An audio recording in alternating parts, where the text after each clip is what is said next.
So I'm here at a sewing room, and this was initially an unconditioned space. The customer is complaining that every time it gets, the door is closed, it gets real hot in this room.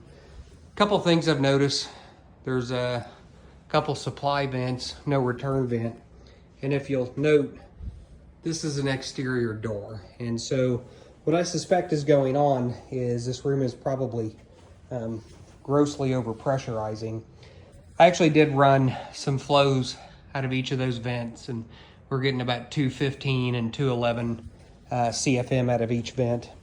And so we're going to do a pressurization test with a very sensitive manometer. As you can see here, the pressures are equal between this space and this space. Of course, the door's open. So now I'm going to just kind of gently close the door. I can actually feel the pressure, and we'll watch what happens to the pressure. I mean, all I can say is, wow, 50 pascals of positive pressure. I've been using this HIC Micro thermal imaging camera for about a month or two. I think I like it. Before this, I was using FLIR brand. This one's actually a little bit cheaper. Resolution's actually a little bit higher than the FLIR brand. And honestly, I bought it because the FLIR one, it quit working on us. And so, as you can see here, we get a pretty good idea. You can actually see that it has insulation. I mean, you can see the heat obviously coming in the windows. Pretty common in corners of the rooms. You get air infiltration. This is a really good day to test, and the fact that it's about 100 degrees outside and about 70 degrees inside. So we do have a 30-degree temp difference.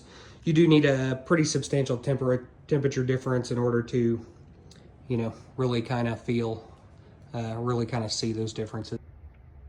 So here's a little tip. In this room, because this was initially an outdoor space, we feel there's probably insulation in this wall, but we don't really know for sure. And so I have a very sophisticated tool for checking this. As you can see here, I have a knitting needle. It's plastic because, well, it'll be pretty obvious why it's plastic. So, already pulled the screw out. Reason why I like to use plastic is because we're digging in here around wires. If you just kind of use this knitting hook, see, we can kind of reach in there. I don't know if you can see, but there's a little bit of that pink insulation. So it looks like there's bat insulation. It's just a real easy way, non-destructive way to kind of see what's inside of a wall. I also did scan the wall with the thermal imaging camera, and it appeared to have insulation using the thermal imaging camera as well. This is just kind of confirmatory. So here's kind of the summary to this room that's experiencing some substantial discomfort issues when the door is closed, but actually works pretty good when the door is open.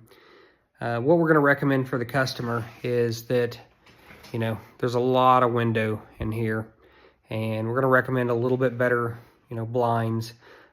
Because of the pressurization issue in this back corner over here, we're going to add a duct with, or a return with 12-inch duct on it, and see where we kind of sit with the pressurization piece of it. I feel that that's probably going to have it pretty good, much closer. And at that point, if we're still having issues, we'll come in and do a load calc on this house, and specifically the heat load of this room.